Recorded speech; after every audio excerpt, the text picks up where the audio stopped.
کرنا، اور عجز و نیاز سے ان کے آگے جھکے رہو اور ان کے حق میں دعا کرو کہ اے پروردگار، جیسا انہوں نے مجھے بچپن میں شفقت سے پرورش کیا ہے، تو بھی ان کے حال پر رحمت فرما۔ جو کچھ تمہارے دلوں میں ہے تمہارا پروردگار اس سے بخوبی واقف ہے۔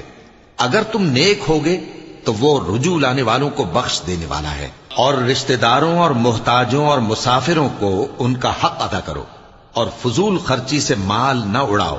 کہ فضول خرچی کرنے والے تو شیطان کے بھائی ہیں، اور شیطان اپنے پروردگار کی نعمتوں کا کفران کرنے والا یعنی ناشکرا ہے۔ اور اگر تم اپنے پروردگار کی رحمت یعنی فراخ دستی کے انتظار میں، جس کی تمہیں امید ہو، ان مستحقین کی طرف توجہ نہ کر سکو تو ان سے نرمی سے بات کہہ دیا کرو، اور اپنے ہاتھ کو نہ تو گردن سے بندھا ہوا یعنی بہت تنگ کر لو کہ کسی کو کچھ دو ہی نہیں، اور نہ بالکل کھول ہی دو کہ سبھی کچھ دے ڈالو، اور انجام یہ ہو کہ ملامت زدہ اور حسرت